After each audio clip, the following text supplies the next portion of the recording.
Hello friends, welcome back to my YouTube channel Ravi agent science. Friends, आज के इस video lecture में recombinant DNA technology या पुनर्योजक या कह सकते हैं पुनः संयोजक डीएनए तकनीक, इस टॉपिक को सम्मिलित किया गया है इस लेक्चर में। और ये जो टॉपिक है ये आपके बायोटेक्नोलॉजी का एक बहुत ही ज़्यादा इंपॉर्टेंट टॉपिक है। और जैसा कि आप जानते हैं कि बायोटेक्नोलॉजी बीएससी एग्रीकल्चर के न्यू सिलेबस के थर्ड सेमेस्टर में और जो ओल्ड सिलेबस है उसके के अकॉर्डिंग फिफ्थ सेमेस्टर में सिलेबस में इंक्लूड है। तो ये लेक्चर दोनों ही सेमेस्टर के विद्यार्थियों के लिए उतना ही ज़्यादा प्रभावी है। और फ्रेंड्स, एक बार उन व्यूअर से जो फर्स्ट टाइम इस वीडियो लेक्चर को देख रहे हैं, अगर उन्होंने चैनल को सब्सक्राइब नहीं किया है तो चैनल को सब्सक्राइब कर लें, क्योंकि आपके एग्ज़ाम से रिलेटेड आप बहुत सारे इंपॉर्टेंट वीडियोज़ इन फ्यूचर हम बनाते रहेंगे। तो अगर आप उसका लाभ लेना चाहते हैं तो चैनल को सब्सक्राइब कर लें, साथ ही साथ बेल आइकन को भी प्रेस कर लें, जिससे कि जब भी कोई नया वीडियो इन फ्यूचर आए तो उसकी नोटिफिकेशन आपको आसानी से प्राप्त हो सके। तो फ्रेंड्स, ज़्यादा टाइम को वेस्ट ना करते हुए वीडियो लेक्चर को स्टार्ट करते हैं और वन बाय वन सारे क्वेश्चंस को कवर करते हैं। तो जैसा कि हमने बताया कि इसमें 55 इंपॉर्टेंट क्वेश्चंस को कवर किया गया है।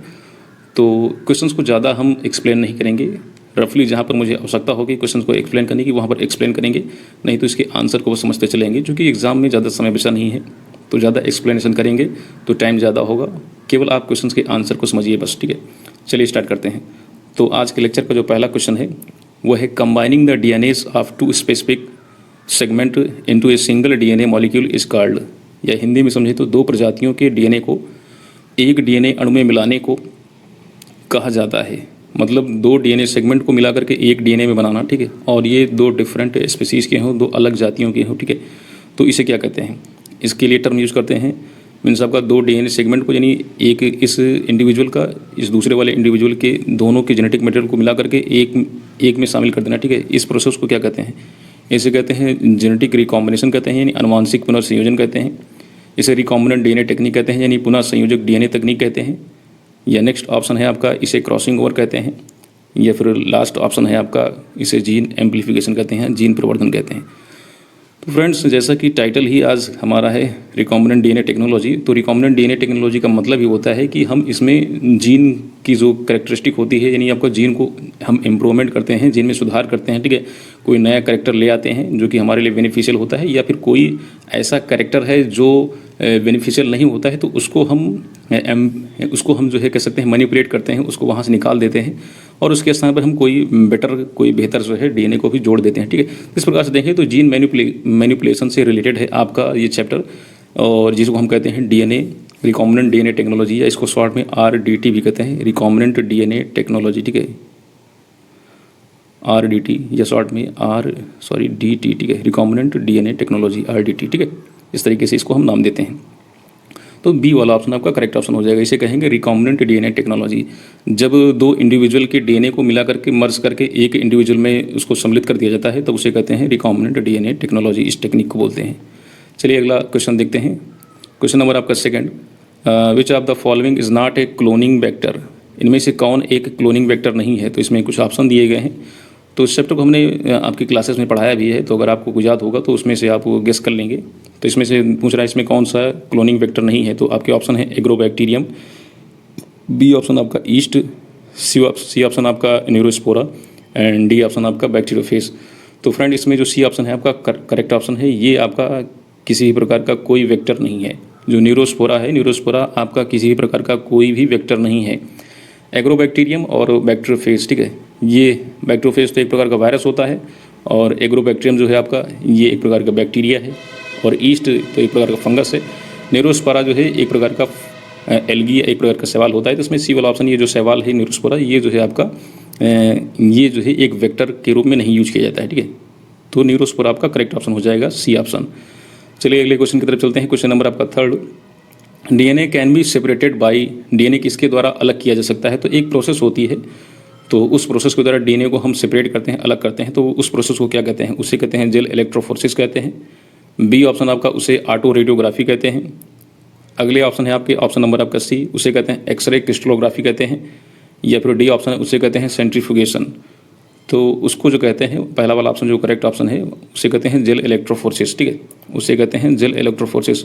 डीएनए को सेपरेट करने के लिए किसी भी इंडिविजुअल में हमको पता चले कि उसमें बेनिफिशियल सेगमेंट है डीएनए का, तो वहाँ से उस बेनिफिशियल सेगमेंट को निकालने के लिए, ठीक है, हम जेल इलेक्ट्रोफोरेसिस को हम यूज करते हैं, ठीक है, उस टेक्निक को बोलते हैं जेल इलेक्ट्रोफोरेसिस, ठीक है। चलिए अगले क्वेश्चन की तरफ चलते हैं। क्वेश्चन नंबर आपका 4th, genomic library can be prepared by, genomic library जो होती है वो किसके द्वारा तैयार किया जाता है, तो कौन सी टेक्निक है उसमें, उसे PCR टेक्निक कहते हैं, उसे शॉटगन एक्सपेरिमेंट कहते हैं, उसे कॉलोनी हाइब्रिडाइजेशन कहते हैं, या ऑल ऑफ दीज, इनमें सभी। तो फ्रेंड्स जेनोमिक लाइब्रेरी बनाने के लिए जो टेक्निक यूज की जाती है उसे कहते हैं शॉटगन एक्सपेरिमेंट। वो बी ऑप्शन आपका करेक्ट ऑप्शन है, ठीक है। ये कहलाता है आपका शॉटगन एक्सपेरिमेंट, उसे कहते हैं shotgun experiment. B option correct option है। चलिए अगले क्वेश्चन की तरफ चलते हैं। क्वेश्चन नंबर आपका 5th, plasmid are use in genetic engineering because they, plasmid का उपयोग आनुवांशिक इंजीनियरिंग में किया जाता है, क्यों किया जाता है। चलिए ऑप्शन देखते हैं कौन कौन से ऑप्शन हैं। आर इजली अवेलेबल, क्योंकि वे आसानी से उपलब्ध हैं इसलिए प्लाज्मिड का उपयोग किया जाता है। तो पहले प्लाज्मिड को समझ लेते हैं। जैसे बहुत सारे बच्चे जानते होंगे कि प्लाज्मिड क्या है, लेकिन बहुत सारे ऐसे भी स्टूडेंट होंगे जिनको पता ना होगा कि प्लाज्मिड किसे कहते हैं। तो फ्रेंड्स जो बैक्टीरिया होता है, जो बैक्टीरियल सेल होती है, तो बैक्टीरियल सेल में 2 प्रकार के जेनेटिक मटेरियल होते हैं। एक तो उसका जो रियल जेनेटिक मटेरियल होता है वो तो होता ही है, ठीक है, और साथ ही साथ एक एक्स्ट्रा जेनेटिक मटेरियल होता है जिसे हम प्लाज्मिड कहते हैं। तो प्लाज्मिड को देखेंगे तो इस तरीके से ये रिंग लाइक स्ट्रक्चर होता है, छिल्लीनुमा, ठीक है। ऐसे ये जेनेटिक, मान लीजिए बैक्टीरियल सेल है तो बैक्टीरियल सेल में इसका एक जेनेटिक मटेरियल होता है इस तरीके से, ये इसका मेन जेनेटिक मटेरियल है। इसके साथ साथ इसमें एक और एक्स्ट्रा न्यूक्लियर मटेरियल पाया जाता है, ठीक है। तो इसे हम कहते हैं प्लाज्मिड कहते हैं। ये जो एक्स्ट्रा वाला है, ठीक है, इसको हम एज अ वेक्टर के रूप में यूज करते हैं, ठीक है। ये वेक्टर के रूप में यूज किया जाता है। चलिए देखिए क्या पढ़ रहे थे हम लोग। प्लाज्मिड का उपयोग आनुवांशिक इंजीनियरिंग में किया जाता है। क्यों किया जाता है वेक्टर के रूप में, इसको क्यों उपयोग करते हैं।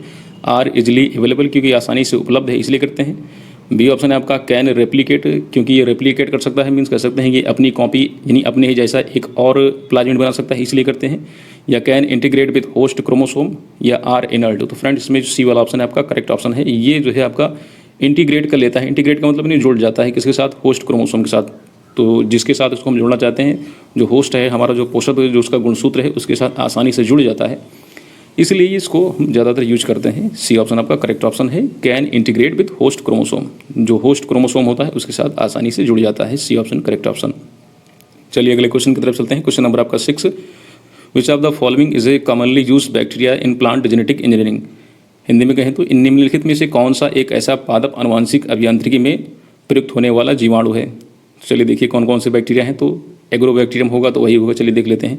पहला है सैल्मोनेला टाइफी, बी आपका है बैसिलस सबटिलिस, सी है आपका कार्निबैक्टीरिया, और आपका डी है एग्रोबैक्टीरियम। तो फ्रेंड्स एग्रोबैक्टीरियम बहुत ज़्यादा यूज किया जाता है। डी ऑप्शन आपका करेक्ट ऑप्शन हो जाएगा। चलिए अगले क्वेश्चन की तरफ चलते हैं।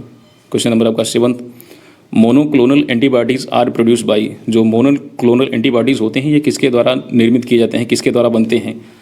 तो किसके द्वारा बनते हैं चलिए देखते हैं। ऑप्शन, पहला ऑप्शन है आपका pure culture of cell producing antibodies के द्वारा। बी ऑप्शन है आपका रिकॉम्बिनेंट डीएनए टेक्नोलॉजी द्वारा मोनोक्लोनल एंटीबॉडी बनाए जाते हैं। या सी ऑप्शन आपका सोमैटिक हाइब्रिडाइजेशन टेक्निक द्वारा, या फिर आपका डी ऑप्शन आपका डीएनए आरएनए हाइब्रिडाइजेशन द्वारा। तो फ्रेंड इसमें जो आपका सी वाला ऑप्शन है करेक्ट ऑप्शन है। सोमैटिक हाइब्रिडाइजेशन टेक्निक जो होती है, टेक्नोलॉजी होती है, इसके द्वारा मोनोक्लोनल एंटीबॉडीज़ बनाए जाते हैं। आपका सी ऑप्शन करेक्ट ऑप्शन। तो याद रखिएगा जो भी क्वेश्चन कराए जा रहे हैं इनके आंसर्स को आप याद रखिएगा। चलिए अगला क्वेश्चन देखते हैं। क्वेश्चन नंबर आपका 8, genetically engineered bacteria is use for the production of. अनुवांशिक रूप से जो इंजीनियर बैक्टीरिया होता है उसका उपयोग किसके उत्पादन के लिए किया जाता है। तो ऑप्शन है आपके थायरॉक्सिन के लिए, ह्यूमन इंसुलिन के लिए, या एफेड्रिन के लिए, या कॉर्टिसोल्स के रूप में। तो फ्रेंड्स इसमें आपका बी ऑप्शन करेक्ट ऑप्शन है। ह्यूमन इंसुलिन के रूप में इसका उपयोग करते हैं। ह्यूमन इंसुलिन के उत्पादन के लिए जेनेटिक इंजीनियर बैक्टीरिया का इस्तेमाल किया जाता है। फ्रेंड्स बी ऑप्शन आपका करेक्ट ऑप्शन हो जाएगा। अनुवांशिक रूप से मीन कह सकते हैं जेनेटिकली जो इंजीनियर्ड बैक्टीरिया है उसका उपयोग हम इंसुलिन, जो ह्यूमन इंसुलिन है उसके प्रोडक्शन के लिए करते हैं। बी ऑप्शन आपका करेक्ट ऑप्शन हो जाएगा। चलिए अगला क्वेश्चन देख लेते हैं। क्वेश्चन नंबर आपका 9, which of the following enzyme is use to join bits of DNA. Bits का मतलब टुकड़े की बात करें, छोटे छोटे खंड की बात करें। विच ऑफ द फॉलोइंग एंजाइम, यानी कौन से एंजाइम है जो कि डीएनए के टुकड़ों को जोड़ने का काम आता है, मतलब छोटे छोटे सेगमेंट जो डीएनए होते हैं उनको जोड़ने का काम करता है। तो कौन सा एंजाइम करता है। ए ऑप्शन है आपका लाइगेज एंजाइम का काम होता है। बी ऑप्शन आपका प्राइमेज एंजाइम होता है। चलिए अगले ऑप्शन देख लेते हैं। सी ऑप्शन है आपका डीएनए पॉलीमरेज एंजाइम, या डी ऑप्शन आपका एंडोन्यूक्लियस। तो जोड़ने का काम यानी लाइगेशन, जोड़ना को लाइगेशन भी कहते हैं। तो लाइगेशन का काम लाइगेज का होता है। तो आपका ए वाला ही ऑप्शन करेक्ट ऑप्शन हो जाएगा। लाइगेशन मीन जोड़ना होता है। तो लाइगेज जो एंजाइम होता है जोड़ने का काम करता है, लाइगेज एंजाइम, ठीक है। डीएनए के छोटे छोटे खंडों को जोड़ने का काम जो है लाइगेज एंजाइम का होता है। ए ऑप्शन करेक्ट ऑप्शन है। चलिए अगला क्वेश्चन देख लेते हैं। क्वेश्चन नंबर आपका 10 है, the sites of DNA where restriction enzyme act are generally. Site पूछ रहे हैं, जो डीएनए का जो साइट होता है जहाँ पर रिस्ट्रिक्शन एंजाइम कार्य करता है उसे क्या कहते हैं, ठीक है। डीएनए के वे स्थान जहाँ पर प्रतिबंधन एंजाइम कार्य करते हैं उसे सामान्यता कहते हैं। वो साइट किस नाम से जानी दी है, तो उसे पैलिंड्रोमिक साइट कहते हैं, उसे टैंडेम रिपीट साइट कहते हैं, उसे सीजी रिच रीजन कहते हैं, या उसे टाटा बॉक्सेस कहते हैं। तो फ्रेंड उसे पहला वाला ऑप्शन आपका करेक्ट ऑप्शन है, उसे पैलिंड्रोमिक सीक्वेंस कहते हैं, ठीक है। अब पैलिंड्रोमिक सीक्वेंस क्या है, इसको हिंदी में कहते हैं इसे प्रतिलोमन अनुक्रम कहते हैं, ठीक है, या विलोम पद क्रम कहते हैं हिंदी में। इसका दूसरा नाम है विलोम पद क्रम या प्रतिलोमन अनुक्रम। तो विलोम पद क्रम का मतलब क्या होता है, जो डीएनए के जो दोनों सेगमेंट होते हैं, चूँकि डीएनए डबल स्ट्रैंड होता है, 2 धागे होते हैं, ठीक है। तो डीएनए के जो दोनों सेगमेंट होते हैं उसको हम देखें तो वो जो है ऑनवर्ड एंड बैकवर्ड, यानी आगे और पीछे दोनों ही तरफ से जो है इनके सीक्वेंस जो है सेम होते हैं, ठीक है। जैसे आपको देखें तो ए जी कितने हो गया और एक, ठीक है, ये ऐसे, ठीक है।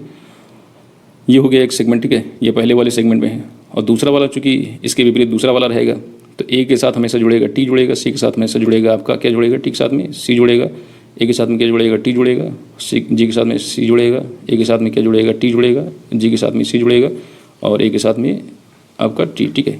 तो चाहे इधर से देखो ये टी सी टी, या फिर इधर से देखो ए जी ए, ठीक है। इस तरीके से दोनों जो है आपके सेगमेंट जो है आपका ऑनवर्ड एंड बैकवर्ड दोनों तरफ से, आगे और पीछे दोनों तरफ से इनके सीक्वेंस समान होते हैं, इसे पैलिंड्रोमिक सीक्वेंस कहते हैं। तो इस प्रकार का सीक्वेंस पाया जाता है जहाँ पर इनकी कटिंग होती है, ठीक है, जहाँ पर कट होते हैं तो उस सीक्वेंस को, उस क्रम को कहते हैं पैलिंड्रोमिक सीक्वेंस, ठीक।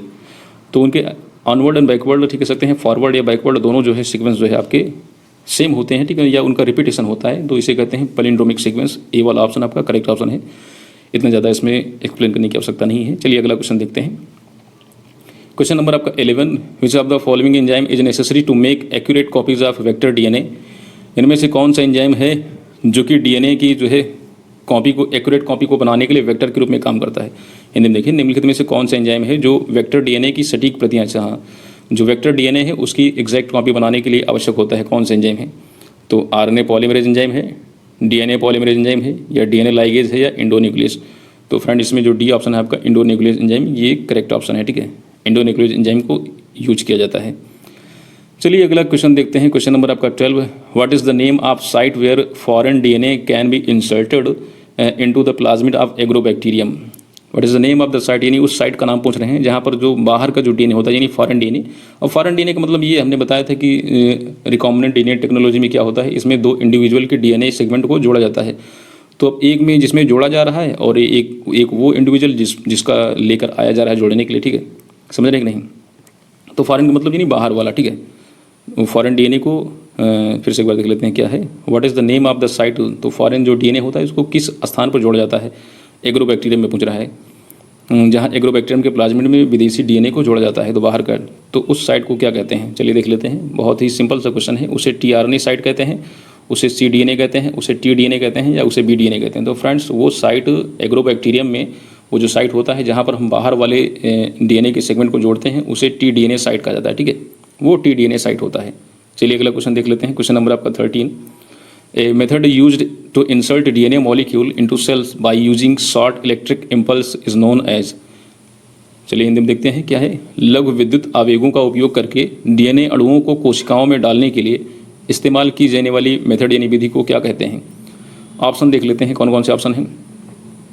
पहला है बायोलिस्टिक्स, दूसरा है आपका माइक्रो इंजेक्शन, तीसरा है आपका लाइपोसोम्स, और चौथा है आपका इलेक्ट्रोपोरेशन। तो फ्रेंड्स ये आपका ऑप्शन नंबर आपका डी करेक्ट ऑप्शन है, इलेक्ट्रोपोरेशन, या इसको विद्युत आवेशन कह सकते हैं, ठीक है। इलेक्ट्रोपोरेशन इस मेथड को उपयोग किया जाता है डीएनए अणुओं की कोशिकाओं को, डीएनए आवेगों का उपयोग, जो विद्युत आवेगों का उपयोग किस में करते हैं, डीएनए अणुओं की कोशिकाओं में डालने के लिए। जो डीएनए का जो मॉलिक्यूल होता है उसको हम सेल्स में अगर इंसर्ट करना चाहते हैं, उसको हम कोशिका में डालना चाहते हैं, तो वहाँ पर हम इलेक्ट्रिक चार्ज का उपयोग करते हैं, ठीक है, विद्युत आवेग का इस्तेमाल करते हैं। तो विद्युत आवेग जो इस्तेमाल किया जाता है उस मेथड को हम कहते हैं, उस मेथड को यानी विद्युत आवेग द्वारा डीएनए के अणुओं को कोशिका में इंसर्ट करने की जो विधि होती है उसे इलेक्ट्रोपोरेशन कहते हैं।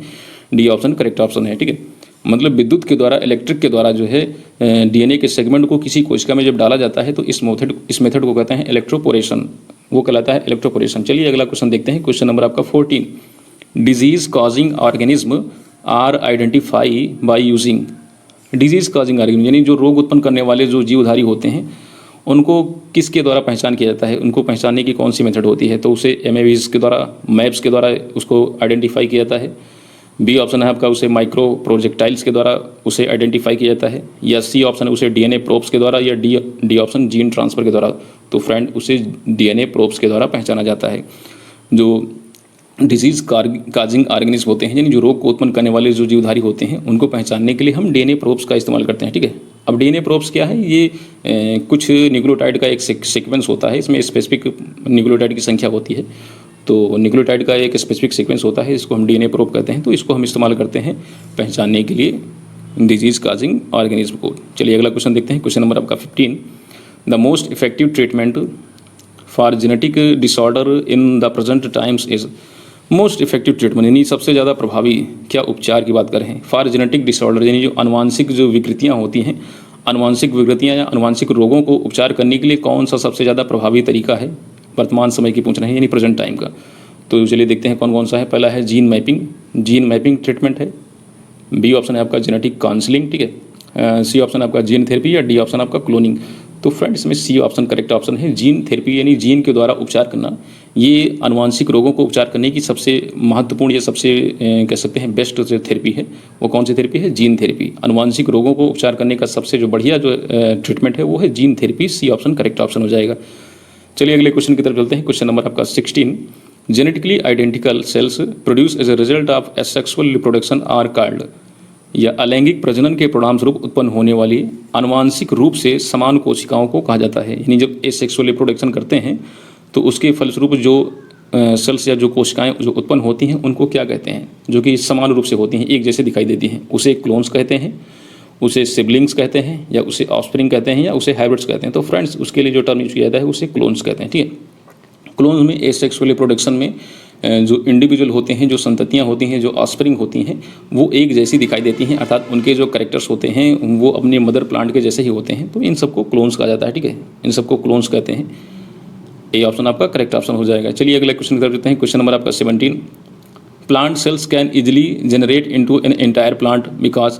पादप कोशिकाएं जो होती हैं आसानी से एक पूरे पौधे में उत्पन्न हो जाती हैं, इसका क्या कारण है। मतलब एक जो सेल है, एक कोशिका है, वो पूरे पौधे को जन्म दे सकती है, तो इसका क्या कारण है। चलिए देखते हैं कौन कौन से ऑप्शन है।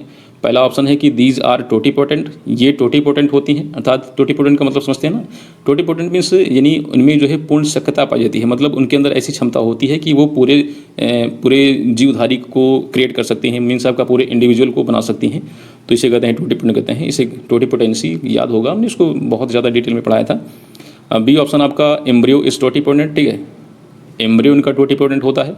अब सेल की बात करें तो ये एम्ब्रियो को टोटीपोटेंट बता रहे हैं। स्टेम सेल्स आर प्लूरीपोटेंट, या आपका डी ऑप्शन आपका दे डिवाइड एक्टिवली। तो फ्रेंड इसमें पहला ऑप्शन करेक्ट ऑप्शन है, यानी जो सेल्स होती हैं, इनकी जो कोशिकाएं होती हैं वो टोटीपोटेंट होती हैं। ठीक है, पहला ऑप्शन आपका करेक्ट ऑप्शन हो जाएगा। मतलब एक कोशिका पूरे जीवधारी का निर्माण कर सकती है। ठीक है, एक जीवधारी में कन्वर्ट हो जाती है, तो इसका कारण जो होता है कि जो कोशिकाएं होती हैं वो टोटीपोटेंट होती हैं, ना कि एम्ब्रियो। पहला ऑप्शन करेक्ट ऑप्शन हो जाएगा। चलिए अगला क्वेश्चन देखते हैं। क्वेश्चन नंबर आपका 18, transgenic organism are produce by, यानी जो ट्रांसजीनिक या जिसको हिंदी में कहते हैं पराजीन जो जीव होते हैं, मतलब जिसमें किसी दूसरे जीव का भी जीन हो। ठीक है, मीन्स आपका transgenic organism are produce by, वो किसके द्वारा उनका उत्पादन किया जाता है। तो ऑप्शन है आपका addition, deletion and modification of gene. B option आपका जेनेटिक ट्रांसफॉर्मेशन बाय बैक्टीरिया, मतलब बैक्टीरिया में अनुवांशिक रूपांतरण के द्वारा। सी ऑप्शन है आपका क्रोमोसोमल एबरेशन के द्वारा, यानी गुणसूत्रों में हम परिवर्तन करके। या डी ऑप्शन है आपका जेनेटिक म्यूटेशन के द्वारा। तो पहला ऑप्शन देखिए, पहला ऑप्शन क्या है, एडिशन मतलब जोड़ना, डिलीशन का मतलब यानी घटा देना या मिटा देना। ठीक है, और मॉडिफिकेशन ऑफ जीन्स या फिर जीन्स में मॉडिफाई करके। तो पहला ही ऑप्शन आपका करेक्ट ऑप्शन है, ये आपका ऑप्शन पहला वाला ऑप्शन करेक्ट ऑप्शन हो जाएगा। जीन में जोड़ करके, घटा करके, ठीक है, मीन्स आपका डिलीट करके, मतलब उस भाग को हटा करके, या फिर उसमें कुछ फेर बदल करके, मॉडिफाई करके हम जो है ट्रांसजीनिक जीवों का निर्माण करते हैं। पहला ऑप्शन आपका करेक्ट ऑप्शन हो जाएगा। चलिए अगला क्वेश्चन देख लेते हैं। क्वेश्चन नंबर आपका 19, technique of DNA finger printing involve, यानी जो डीएनए की जो फिंगर प्रिंटिंग जो टेक्निक होती है इसमें कौन इन्वॉल्व होता है। तो इसमें इल्सा टेक्निक इन्वॉल्व होती है, इसमें नदर्न ब्लॉटिंग होती है, इसमें सदर्न ब्लॉटिंग होती है, या इसमें पेज होता है। तो ये कुछ टेक्निक्स हैं, ठीक है, जो कि आपका डीएनए से रिलेटेड हैं। तो जैसे इल्सा तो जानते हैं, इल्सा आपका रोगों को मतलब कह सकते हैं आइडेंटिफाई करने का एक टेस्टिंग है। ठीक है, वायरस जो होते हैं, जो विषाणु होते हैं, विषाणुओं वायरल डिजीज़ जो होती हैं, वायरल डिजीज़ को आइडेंटिफाई करने का एक टेक्निक होता है इल्सा टेक्निक, ठीक है। आपका northern blotting and southern blotting and page, तो इसमें आपका फ्रेंड्स जो सी वाला ऑप्शन है करेक्ट ऑप्शन है सदर्न ब्लॉटिंग। सदर्न का मतलब यानी दक्षिणी, ठीक है, दक्षिणी, और ब्लॉटिंग का मतलब होता है, मतलब एक टेक्निक होती है, ठीक है, इस सदर्न ब्लॉटिंग टेक्निक के द्वारा, इसको चलिए किसी दिन डिटेल में कोई वीडियो लेकर आएंगे तो बताएंगे सदर्न ब्लॉटिंग टेक्निक द्वारा क्या होता है। तो ये जो टेक्निक है सदर्न ब्लॉटिंग, जब भी हम डीएनए का फिंगर प्रिंटिंग करते हैं तो इसमें हम इसको, ये भी टेक्निक इन्वॉल्व होती है, ठीक है। डीएनए फिंगर प्रिंटिंग को जो हम उसको एनालाइज करने लगते हैं, ठीक है, उसको जो है सॉल्व करते हैं, डीएनए फिंगर प्रिंटिंग इस टेक्निक को जब अपनाते हैं तो उसमें हम सदर्न ब्लॉटिंग टेक्निक को भी इन्वॉल्व करते हैं, क्योंकि ये इसका एक पार्ट होता है, ठीक है, ये उसका एक स्टेप होता है सदर्न ब्लॉटिंग, ठीक है। चलिए अगला क्वेश्चन देखते हैं। क्वेश्चन नंबर आपका 20, जीन लाइब्रेरी इज, यानी जीन पुस्तकालय है। जीन लाइब्रेरी क्या है? जीन लाइब्रेरी क्या होती है? Set of books on gene, जीनों की एक पुस्तिकाओं का एक समूह होता है, उनका एक सेट होता है। बी ऑप्शन आपका variety of genetic characters of an organism, किसी भी जीवधारी के विभिन्न प्रकार के आनुवांशिक लक्षण होते हैं, यानी किसी भी जीवधारी के विभिन्न प्रकार के आनुवांशिक लक्षणों को कहते हैं जीन लाइब्रेरी। या सी ऑप्शन आपका डीएनए के सीक्वेंस होते हैं। या डी ऑप्शन आपका collection of independently isolated DNA of an organism, तो आपका ये डी वाला ऑप्शन करेक्ट ऑप्शन है। ये कलेक्शन होते हैं, किसके कलेक्शन होते हैं? स्वतंत्र रूप से जो निकाले हुए या आइसोलेटेड, यानी जो अलग किए हुए जो डीएनए हैं किसी भी जीवधारी के या कोई भी ऑर्गेनिज्म है, तो उसके अंदर से जो भी हम उसका जो जेनेटिक मटेरियल होता है, उसका जो डीएनए होता है, उसको जो हम कलेक्शन करते हैं स्वतंत्र रूप से, ठीक है, तब उसे हम कहते हैं जीन लाइब्रेरी कहते हैं, ठीक है। तो वो जीन लाइब्रेरी कहलाता है। आपका डी ऑप्शन आपका करेक्ट ऑप्शन है। चलिए अगला क्वेश्चन देखते हैं। क्वेश्चन नंबर आपका 21 यानी 21वां number question, which of the following is used for the production of C DNA, इनमें से कौन है, कह सकते हैं निम्नलिखित में से किसका उपयोग सी डीएनए, सी का मतलब यानी कम्प्लीमेंट्री डीएनए, ठीक है, निम्नलिखित में से किसका उपयोग सी डीएनए यानी कम्प्लीमेंट्री डीएनए के उत्पादन के लिए किया जाता है। चलिए देखते हैं। तो पहला है आपका ऑप्शन डीएनए पॉलीमरेज एंजाइम का इस्तेमाल किया जाता है। दूसरा है आपका रिवर्स ट्रांसक्रिप्टेज का इस एंजाइम का उपयोग करते हैं। सी है आपका इंडोन्यूक्लियस एंजाइम का। या डी ऑप्शन आपका लाइगेज एंजाइम। तो फ्रेंड इसमें आपका जो बी ऑप्शन है करेक्ट ऑप्शन है, रिवर्स ट्रांसक्रिप्टेज एंजाइम। पहले देख लेते हैं कि सी डीएनए है क्या। जो सी डीएनए यानी कम्प्लीमेंट्री डीएनए है, ये किस प्रकार का डीएनए है। तो एक तो नॉर्मल डीएनए होता है, ठीक है फ्रेंड्स, ये डीएनए, और इस डीएनए से जो है डीएनए का फॉर्मेशन होता है या डीएनए से आरएनए बनता है। तो डीएनए से जो आरएनए बनने की जो प्रोसेस होती है इसे कहते हैं ट्रांसक्रिप्शन। क्या कहते हैं इसे कहते हैं ट्रांसक्रिप्शन। सभी को मालूम होगा मुझे लग रहा है कि डीएनए से जब आरएनए बनता है तो डीएनए से आरएनए बनने वाली जो प्रोसेस होती है, इस प्रोसेस को कहते हैं, इस मैकेनिज्म को बोलते हैं ट्रांसक्रिप्शन। कभी कभी क्या होता है, कुछ इंडिविजुअल ऐसे होते हैं जिनमें जेनेटिक मटेरियल के रूप में आरएनए काम करता है, ठीक है। तो उसमें एमआरएनए जो है जेनेटिक मटेरियल होता है। जैसे कि अभी इस समय जो वायरस चल रहा है हमारा कोरोना वायरस, ठीक है, वो भी एक प्रकार का ऐसा वायरस है जिसमें उसका जो जेनेटिक मटेरियल है वो डीएनए ना होकर के आरएनए है। इसी प्रकार का आपका रेट्रो वायरस है एक प्रकार का वायरस, उसमें भी आपका जेनेटिक मटेरियल उसका आरएनए होता है। तो उसमें क्या होता है, ऐसे जो इंडिविजुअल होते हैं उसमें एमआरएनए से डीएनए बनाया जाता है, ठीक है। तो उनमें एमआरएनए से डीएनए का फॉर्मेशन होता है, यानी प्रोसेस जो है उल्टा हो गई। नॉर्मली डीएनए से एमआरएनए बनता है, लेकिन इसमें एमआरएनए से डीएनए बनना है। तो एमआरएनए से जब डीएनए बनता है तो इस प्रोसेस को कहते हैं रिवर्स, इसे कहते हैं रिवर्स ट्रांसक्रिप्शन, ठीक है, इसे कहते हैं रिवर्स ट्रांसक्रिप्शन। और इसमें जो एंजाइम यूज किया जाता है उसे कहते हैं रिवर्स ट्रांसक्रिप्टेज। तो आपका बी वाला ऑप्शन करेक्ट ऑप्शन है। एमआरएनए से जब डीएनए बनाते हैं तो उसमें जो एंजाइम यूज करते हैं उसे रिवर्स ट्रांसक्रिप्टेज एंजाइम कहते हैं। बी ऑप्शन आपका करेक्ट ऑप्शन हो गया, ठीक है। तो क्या था इसमें, निम्नलिखित में से किसका उपयोग सीडीएनए के उत्पादन के लिए किया जाता है। तो रिवर्स ट्रांसक्रिप्टेज एंजाइम जो है सीडीएनए के उत्पादन के लिए किया जाता है। तो अच्छा हमने ये नहीं बताया कि जो एमआरएनए है, इस एमआरएनए से जो डीएनए बनता है, ये इस एमआरएनए से जो डीएनए बन रहा है इसे डीएनए ना कह करके इसे सीडीएनए कहते हैं। इसे कहते हैं कम्प्लीमेंट्री डीएनए, ठीक है, इसे कहते हैं सीडीएनए यानी कम्प्लीमेंट्री डीएनए। अब चूंकि एमआरएनए जो है आपका सिंगल स्टैंड होता है, तो सिंगल स्टैंड से ये जो डीएनए बनेगा ये भी सिंगल स्टैंड ही होगा, ठीक है। तो जो सी डीएनए होते हैं, याद रखिएगा, जो सी डीएनए होते हैं ये सिंगल स्टैंड होते हैं। हाँ, ये सिंगल स्टैंड डीएनए फिर से डबल स्टैंड बन जाएंगे, क्योंकि इनमें डुप्लीकेशन या रिप्लीकेशन की क्षमता होती है, तो एक कॉपी अपनी और बना लेंगे, ठीक है, ठीक है। एमआरएनए से जो डीएनए बनता है उसे सी डीएनए कहते हैं। और इस प्रोसेस में जो एंजाइम यूज किया जाता है उसे रिवर्स ट्रांसक्रिप्टेज एंजाइम कहते हैं। इस प्रोसेस को रिवर्स ट्रांसक्रिप्शन कहते हैं। एंजाइम जो यूज होता है उसे रिवर्स ट्रांसक्रिप्टेज एंजाइम कहते हैं। और एमआरएनए से जो डीएनए बनता है उस डीएनए को सी डीएनए कहा जाता है। चलिए अगला क्वेश्चन देखते हैं। क्वेश्चन नंबर आपका 22वां नंबर का क्वेश्चन, जीन बैंक स्टोर, जो जीन बैंक स्टोर होते हैं वो किसके स्टोर होते हैं। तो केवल जीन्स के स्टोर होते हैं, जीन्स ओनली, या केवल वो सीड के स्टोर होते हैं, या जीन मैप के केवल स्टोर होते हैं, वो जर्मप्लाज के होते हैं। तो फ्रेंड्स वो जर्मप्लाज के स्टोर होते हैं। जो जीन बैंक होते हैं, तो याद रखिएगा, अब जैसे बहुत सारे बच्चे जीन्स ओनली लगा देंगे, ठीक, तो वो ठीक नहीं है।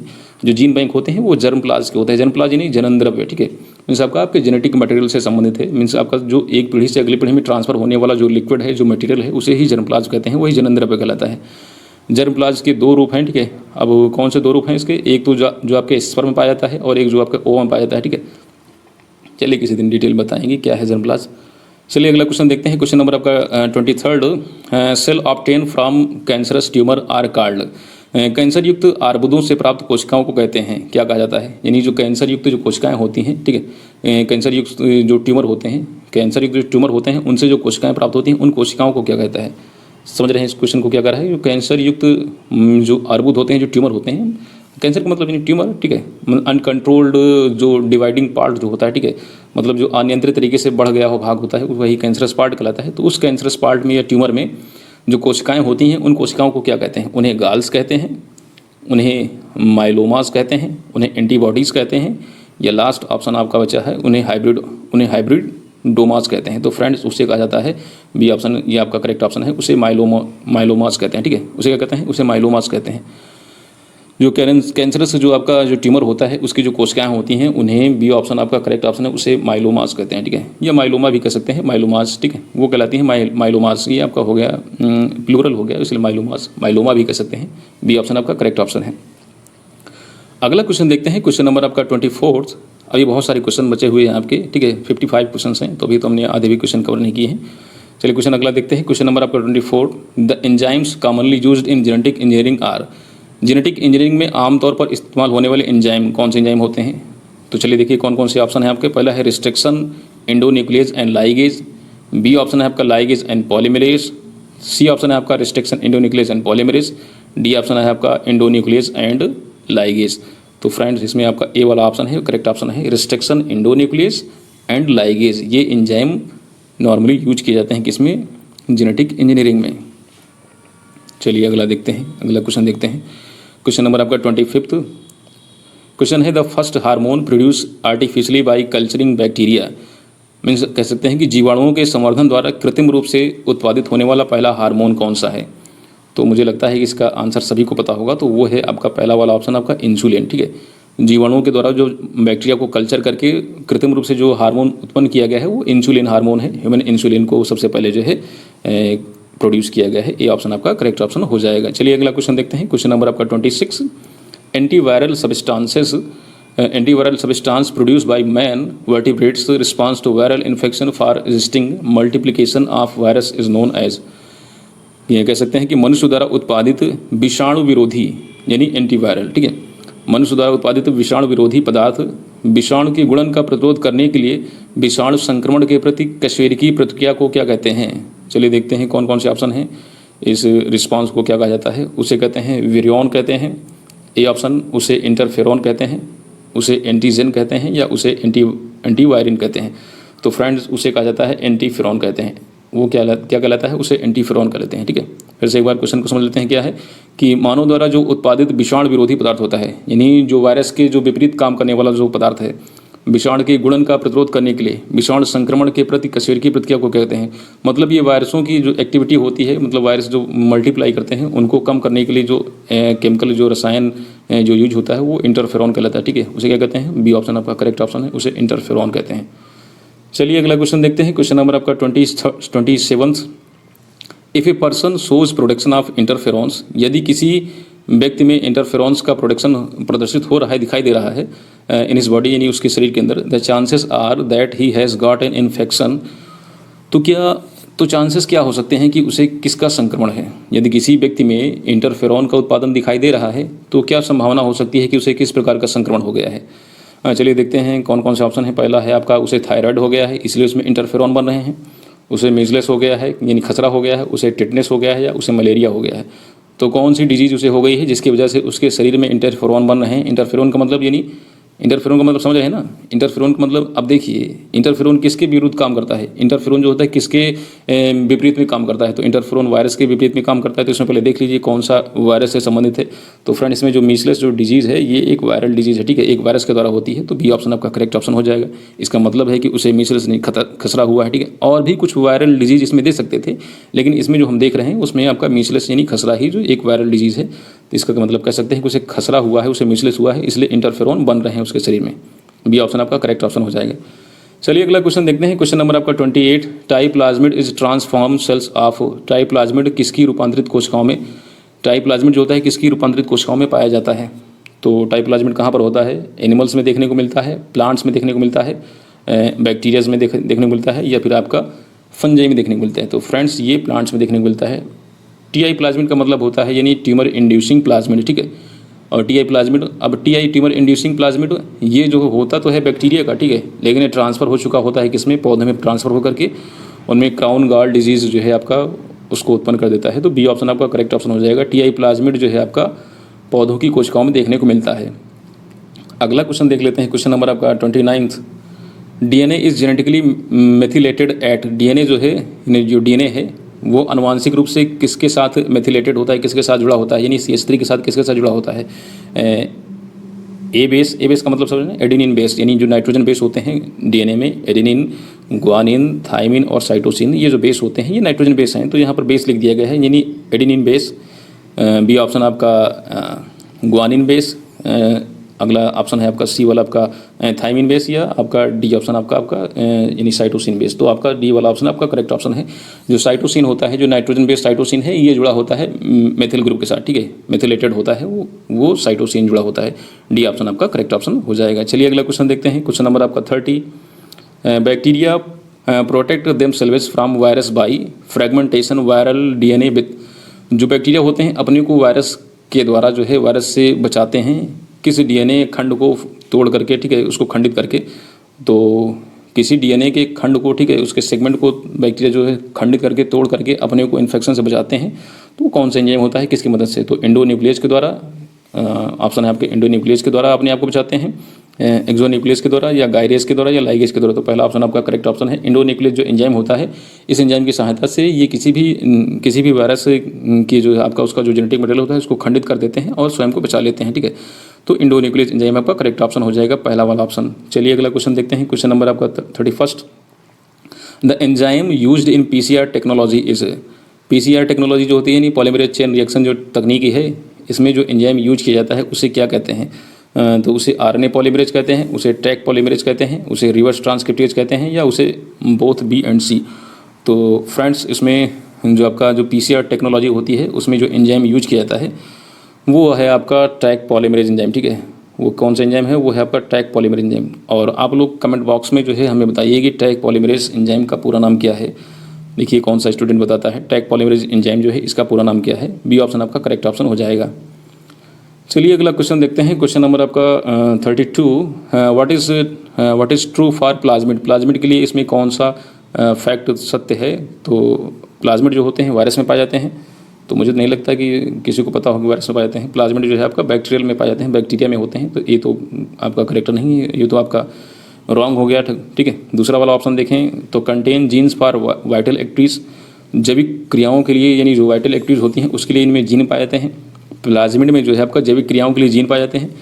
अगला जो ऑप्शन है आपका part of nuclear chromosome. Nuclear chromosome के भाग होते हैं। Widely used in gene transfer, ये आपका ऑप्शन करेक्ट ऑप्शन है। ये जीन ट्रांसफ़र में इनका मेनली यूज किया जाता है, यानी वेक्टर के रूप में इस्तेमाल किए जाते हैं। तो widely used in gene transfer के रूप में इनका उपयोग किया जाता है। आपका डी वाला ऑप्शन करेक्ट ऑप्शन है। चलिए अगला क्वेश्चन देखते हैं। क्वेश्चन नंबर आपका 33, transgenic plants are plant having, यानी जो ट्रांसजीनिक पौधे होते हैं उनमें क्या पाया जाता है। उनमें नो जीन, यानी उनमें कोई जीन नहीं होता है। जीन्स इन ट्रांसपोजिशन, जीन्स जो होते हैं वो ट्रांसपोजिशन कंडीशन में होते हैं, यानी रूपांतरित अवस्था में होते हैं, ठीक है। जीन्स हैव नो फंक्शन, उनके जीन्स में कोई फंक्शन कोई कार्य नहीं होता है। जीन्स ऑफ अदर ऑर्गेनिज्म, यानी जो ट्रांसजेनिक जो प्लांट होते हैं उनकी जीन में किसी दूसरे इंडिविजुअल का जीन पाया जाता है। तो डी ऑप्शन आपका करेक्ट ऑप्शन है। ट्रांसजेनिक प्लांट जो होते हैं उनमें जो जीन होता है उसमें किसी दूसरे इंडिविजुअल का भी जीन पाया जाता है। तो जीन्स ऑफ अदर ऑर्गेनिज्म है, ठीक है। ट्रांसजेनिक प्लांट में उनका जो जीन है ट्रांसजेनिक प्लांट्स का, उनका अपना जीन तो होता ही, साथ साथ उसके साथ में किसी दूसरे भी इंडिविजुअल का जीन पाया जाता है। तो डी ऑप्शन आपका करेक्ट ऑप्शन हो जाएगा। चलिए अगला क्वेश्चन देखते हैं। क्वेश्चन नंबर आपका 34, construction of recombinant DNA involve, यानी जो पुनः संयोजक डीएनए होते हैं उनके निर्माण में शामिल है। क्या निर्माण में शामिल है। पहला ऑप्शन देखते हैं, cleaving and joining of DNA segment with endonuclease. Cleaving and joining, ठीक है, क्लीव करना यानी काटना, फिर उसके बाद जोड़ना, डीएनए सेगमेंट किसके द्वारा, एंडोन्यूक्लियस के द्वारा। तो ये तो हमें नहीं लग रहा है कि ये शायद सही हो। अगला ऑप्शन देखते हैं, बी वाला option, cleaving DNA segment with endonuclease and rejoining with ligase. तो फ्रेंड्स यही ऑप्शन आपका करेक्ट ऑप्शन है। तो क्लीविंग के लिए डीएनए सेगमेंट को एंडोन्यूक्लियस का इस्तेमाल करते हैं और उसको जोड़ने के लिए लाइगेज एंजाइम का प्रयोग करते हैं। चलिए देख लेते हैं, अगला क्वेश्चन देखते हैं। क्वेश्चन नंबर आपका 35, तो बी वाला ऑप्शन उसमें करेक्ट ऑप्शन था। अगला क्वेश्चन है, नेचुरल जेनेटिक इंजीनियर यानी प्राकृतिक अनुवांशिक इंजीनियर कौन है। चलिए देखते हैं, प्राकृतिक अनुवांशिक इंजीनियर के रूप में कौन कार्य करता है। नेचुरली यानी प्राकृतिक रूप से कौन जेनेटिक इंजीनियर के रूप में काम करता है, तो वो है सीडोमोनास प्यूटिडा। बी ऑप्शन आपका एग्रोबैक्टीरियम टोनिफेसियंस, सी ऑप्शन आपका इसेरिया कोलाई, या डी ऑप्शन आपका बैसिलस सब्टिलिस। तो फ्रेंड्स आपका बी ऑप्शन करेक्ट ऑप्शन है। एग्रोबैक्टीरियम जो टोनिफेसियंस है, इसे नेचुरल यानी जेनेटिक जो है आपका नेचुरल जेनेटिक इंजीनियर कहता है। ये प्राकृतिक अनुवांशिक इंजीनियर है, ठीक है, अभियंत्रक है, ठीक है। बी ऑप्शन आपका करेक्ट ऑप्शन है। एग्रोबैक्टीरियम टोनिफेसियंस को प्राकृतिक अनुवांशिक इंजीनियर कहा जाता है, ये नेचुरल जेनेटिक इंजीनियर होता है। B option correct option. चलिए अगला क्वेश्चन देखते हैं। क्वेश्चन नंबर आपका 36, introduction of genetically modified food is not desirable because. Introduction का मतलब यानी प्रवेशन यानी प्रदान कराना, ठीक है। इंट्रोडक्शन ऑफ जेनेटिकली मॉडिफाइड यानी अनुवांशिक रूप से जो संशोधित भोजन है उसको नहीं लोगों को नहीं दिया जाता है। कैसे समझ रहे हैं, इसको नहीं समझ रहे हैं। इंट्रोडक्शन का मतलब यहाँ पर प्रवेशन से है, मतलब प्रदान करने से है कि जो अनुवांशिक रूप से संशोधित जो भोजन है, जो खाद्य पदार्थ है, उसको उपलब्ध नहीं कराया जाता है। तो उसका क्या कारण है, तो it will affect economy of developing countries, यानी जो विकासशील जो देश हैं उनकी अर्थव्यवस्था को ये प्रभावित कर सकता है, इसलिए जेनेटिकली मॉडिफाइड फूड को नहीं प्रोवाइड कराया जाता है। बी ऑप्शन आपका, द प्रोडक्ट्स आर लेस टेस्टली, यानी जो प्रोडक्ट होते हैं यानी जो जेनेटिकली मॉडिफाइड हैं, इनको अनुवांशिक रूप से संवर्धित किया गया है, वो जो है उनका टेस्ट जो है बहुत कम होता है। दे आर कॉस्टली, वो महंगे होते हैं, या there is danger of entry of toxins and viruses in food. D option आपका करेक्ट ऑप्शन है। फ्रेंड्स जो जेनेटिकली मॉडिफाइड फूड होते हैं उनको इसलिए नहीं दिया जाता है, तो उसका कारण ये है कि वो खतरनाक हो सकते हैं, ठीक है। मतलब उनके उस जेनेटिकली मॉडिफाइड फूड के साथ साथ बहुत सारे विषैले जो है वायरस जो है आपके फूड में हो सकते हैं, ठीक है। टॉक्सिन्स एंड वायरसेस ये फूड में पाए जा सकते हैं, तो उसका कारण ये है कि जो जेनेटिकली मॉडिफाइड फूड है वो खतरनाक हो सकता है। मीन्स उसके साथ और भी टॉक्सिन्स आ सकते हैं, विषैले पदार्थ आ सकते हैं, वायरसेस आ सकते हैं, विषाणु हो सकते हैं भोजन में, ठीक है। तो ये कारण है, डी ऑप्शन आपका करेक्ट ऑप्शन है। अगला क्वेश्चन देखते हैं। क्वेश्चन नंबर आपका 37, the first transgenic crop was, पहली पराजीन फसल कौन सी थी। पराजीन फसल समझ रहे हैं ना, ट्रांसजेनिक प्लांट क्रॉप यानी मतलब ऐसी क्रॉप जिसमें किसी दूसरे प्लांट का जीन जो है ट्रांसफ़र किया गया था। वो प्लांट हो सकता है, किसी एनिमल का हो सकता है। तो कौन सी थी फर्स्ट ट्रांसजेनिक क्रॉप कौन सी है, तो मुझे लगता है कि बहुत सारे लोगों को पता होगा। तो क्या वो पी थी, वो फ्लैक्स थी, अलसी, या उसे टोबैको थी, या कॉटन थी। तो फ्रेंड्स वो सी ऑप्शन आपका करेक्ट ऑप्शन है, वो टोबैको थी, ठीक है। तंबाकू पहली आपकी ट्रांसजेनिक क्रॉप थी। मुझे लगता है बहुत सारे लोगों ने कॉटन लगाया होगा, लेकिन ये ऑप्शन सही नहीं है। आपका सी ऑप्शन करेक्ट ऑप्शन है, वो है आपका टोबैको। अगला क्वेश्चन देख लेते हैं। क्वेश्चन नंबर आपका 38, प्रोड्यूसिंग ए जियंट माउस यानी एक बड़े यानी विशालकाय चूहे का निर्माण इन द लेबोरेटरी अगर किया जाता है तो वाज पॉसिबल थ्रू, तो वो किसके द्वारा संभव है। अगर प्रयोगशाला में एक विशालकाय चूहे का निर्माण किया जाता है तो ये किसके माध्यम से संभव है। चलिए देखते हैं कौन कौन से ऑप्शन हैं।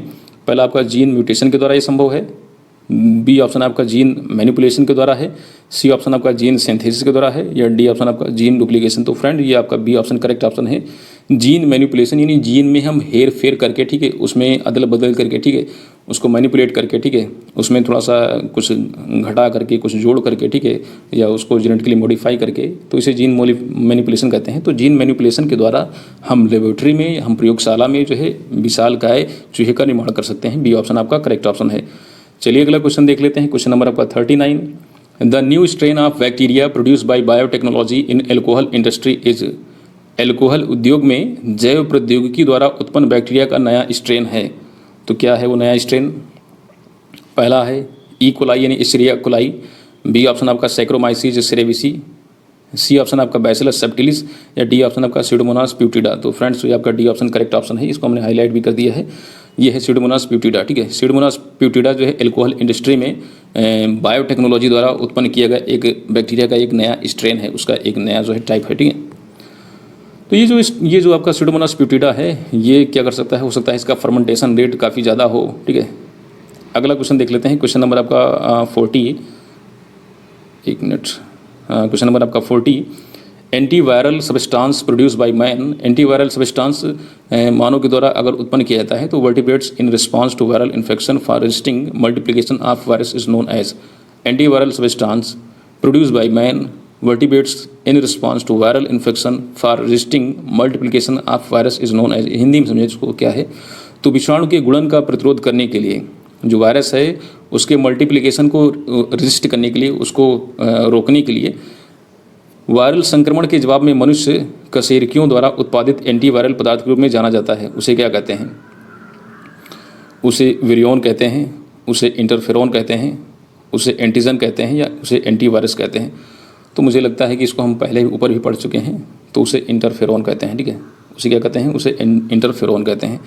मुझे लगता है ये क्वेश्चन रिपीट हो गया है। उसे क्या कहते हैं? उसे इंटरफेरोन कहते हैं। वायरस के द्वारा, ठीक है, वायरस को हम रजिस्ट करना चाहें तो रजिस्ट करने के लिए जो बॉडी में जो केमिकल जो उत्पन्न होता है तो अगले क्वेश्चन की तरफ चलते हैं। अगला क्वेश्चन है क्वेश्चन नंबर आपका 41। क्वेश्चन है, विच of the following is a transgenic animal having a human gene for production of a specific protein. Means कह सकते हैं कि निम्नलिखित में से कौन एक विशिष्ट प्रोटीन के उत्पादन के लिए मानव जीन वाला एक ट्रांसजेनिक जानवर है। मतलब ये पूछ रहा है कि इसमें मतलब ये कौन सा जो है, अब इसमें जो ऑप्शन दिए गए हैं इनमें से पूछ रहा है कि कौन एक ऐसा ऑप्शन है जिसके द्वारा जो है, या कौन से एक ऐसे इंडिविजुअल है जिसके द्वारा जो है एक विशिष्ट प्रकार की प्रोटीन के उत्पादन के लिए मानव जीन वाला एक ट्रांसजेनिक जानवर बनाया गया, ठीक है। मानव जीन द्वारा जो है, मीन्स उसमें जो जीन यूज किया गया है वो मानव का यूज किया गया है और उससे एक ट्रांसजेनिक एनिमल बनाया गया है। तो निम्नलिखित में से कौन सा है, ठीक है। तो आपके ऑप्शन है, पहला ऑप्शन है वो डॉली है, बी ऑप्शन आपका चार्ली एंड जॉर्ज है, सी ऑप्शन आपका मेगन है, एंड डी ऑप्शन आपका टेट्रा है।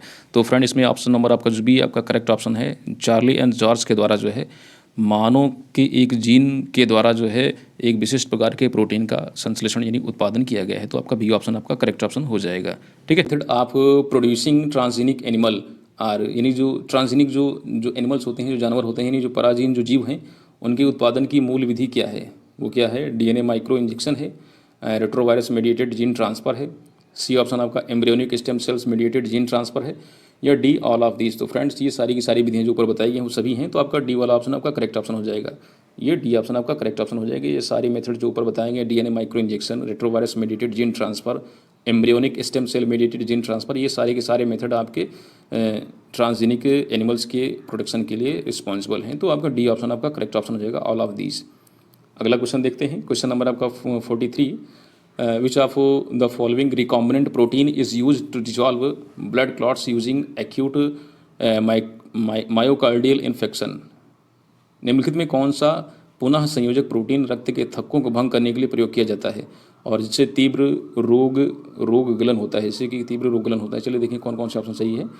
पहला है इंसुलिन, दूसरा है आपका इंटरफेरोन, तीसरा है आपका टिश्यू प्लाज्मिनोजिन एक्टिवेटर, या डी ऑप्शन आपका एंटी हीमोफिलिक फैक्टर। तो सी ऑप्शन आपका करेक्ट ऑप्शन है, टिश्यू प्लाज्मिनोजेन एक्टिवेटर ये यूज किया जाता है। अगला क्वेश्चन देखते हैं। क्वेश्चन नंबर आपका 44, insect tolerant gene forms. Insect tolerant gene forms का मतलब उत्पन्न किया जाता है फ्रॉम किसके द्वारा? Bacillus thuringiensis is introduced using plasmid of.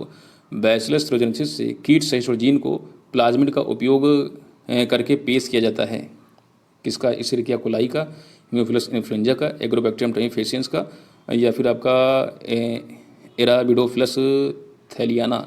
तो फ्रेंड्स में आपका सी ऑप्शन करेक्ट ऑप्शन है, एग्रोबैक्टीरियम टाइफेसियंस जो है आपका ये एग्रोबैक्टीरियम टाइफेसियंस ये यूज किया जाता है। बैसिलस थ्योरोजेनेसिस जो आपका बीटी जो है आपका, इसके लिए जो है आपका एग्रोबैक्टीरियम टाइफेसियंस को यूज करते हैं। क्या है फिर से एक बार क्वेश्चन समझ लेते हैं। इंसेक्ट टॉलरेंट जीन, जो इंसेक्ट टॉलरेंट जीन है वो बनाया जाता है किसके द्वारा? बैसिलस थ्योरोजेनेसिस के द्वारा, बीटी के द्वारा। ये आपका बैक्टीरिया है, ठीक है, ये बैक्टीरिया है आपका बैसिलस थ्योरोजेनेसिस। इस बैक्टीरिया को इंसेक्ट टॉलरेंट जीन, इस बैक्टीरिया से इंसेक्ट टॉलरेंट जीन को बनाया जाता है किसके द्वारा? किसमें इंट्रोड्यूस किया जाता है? इसको नहीं समझ पा रहे हैं। बैसिलस थ्योरोजेनेसिस जो आपका ये जो बैक्टीरिया है, इस बैक्टीरिया से एक जीन बनाया जाता है। वो जीन का काम जो होता है वो एक विशेष प्रकार के इंसेक्ट से रेजिस्टेंसी प्रदान करता है। तो इसको किस में इंट्रोड्यूस करके बनाया जाता है ये पूछ रहा है।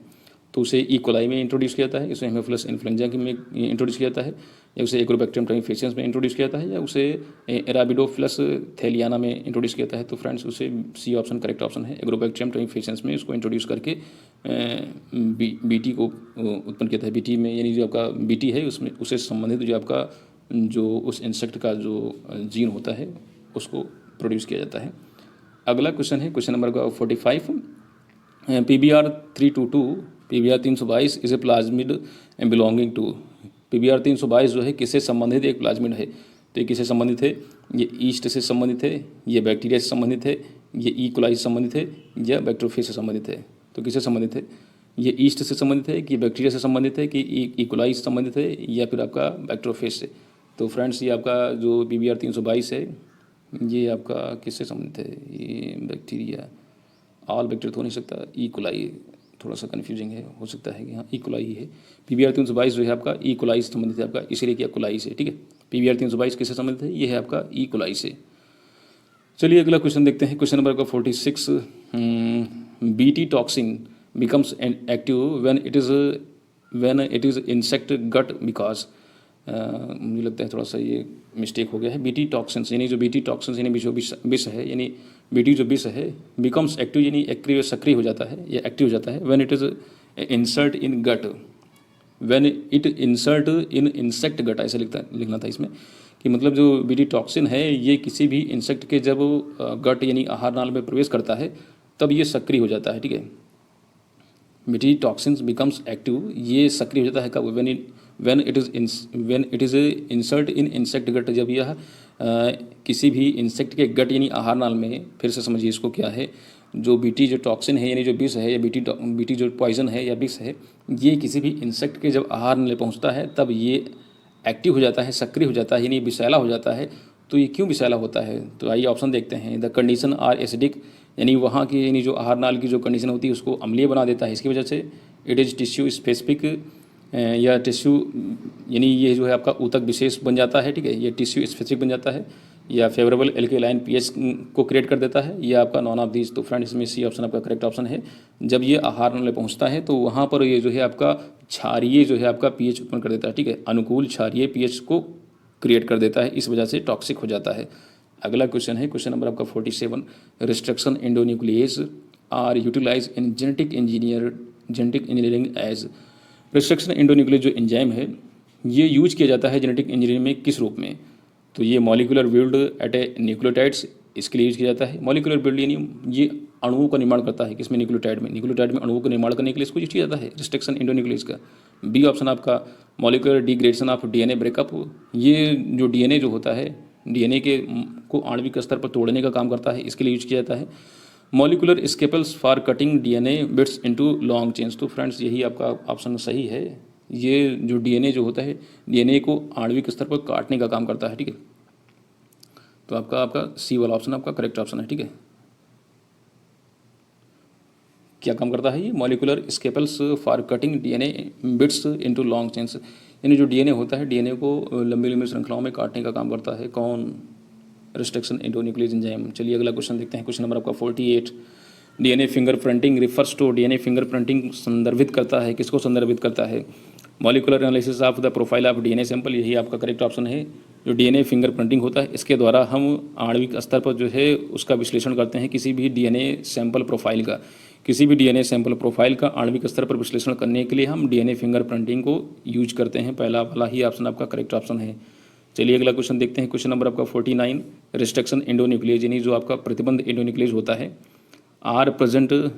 रिस्ट्रक्शन एंडोन्यूक्लियस क्या है भाई, रिस्ट्रक्शन एंडोन्यूक्लियस क्या होता है, are present in mammalian cells for degradation of cell when the cell dies.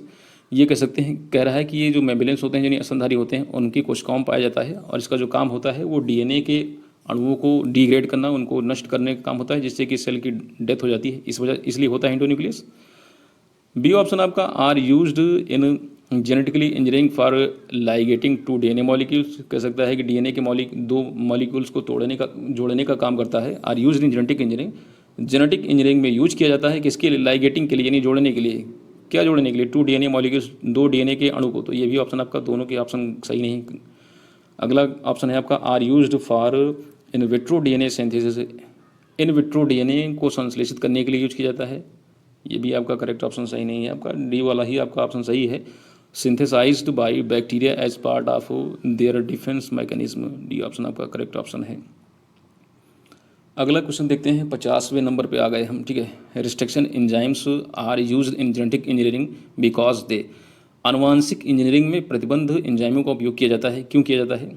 क्योंकि can cut DNA at specific base sequence, are proteolytic enzyme which can degrade harmful proteins, C option आपका are nucleases that cut DNA at variable site and can join different DNA fragment. इसको हिंदी में समझ लेते हैं, क्या कह रहा है? पहला ऑप्शन कह रहा है कि ये डीएनए को कट करता है, कहाँ पर कट करता है? कुछ विशेष प्रकार के सीक्वेंस पर, ठीक है, पहला ऑप्शन। दूसरा ऑप्शन कह रहा है कि ये प्रोटियोलाइटिक एंजाइम को उत्पन्न कर देता है और जिससे क्या होता है कि ये डिग्रेड कर देता है, ठीक है, प्रोटीन्स को नष्ट कर देता है, ठीक है, ये प्रोटियोलाइटिक एंजाइम बनाता है और जिससे ये हार्मफुल हो जाता है, अर्थात कहने का मतलब है कि प्रोटीन को नष्ट कर देता है, इसलिए यूज किया जाता है।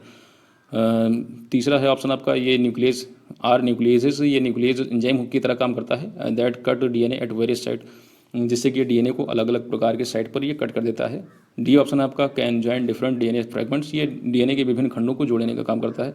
तो इसमें से पहला वाला ही ऑप्शन सही है कि जो रिस्ट्रिक्शन जो एंजाइम होते हैं, जो रिस्ट्रिक्शन एंजाइम्स होते हैं, इनका जो काम जो है जेनेटिक इंजीनियरिंग में ये होता है कि ये डीएनए के खंडों को कुछ स्पेसिफिक सीक्वेंस पे कट करते हैं, ठीक है, जिसको पैलेंड्रोमिक सीक्वेंस कहते हैं, ठीक है। तो कुछ विशेष प्रकार के सीक्वेंस होते हैं, वहीं पर ही कट करेंगे, हर जगह नहीं कट कर देंगे। तो पहला वाला ही ऑप्शन आपका करेक्ट ऑप्शन हो जाएगा। चलिए 50 क्वेश्चन हमने क्रॉस कर लिया है, अब 51 क्वेश्चन की तरफ मूव करते हैं।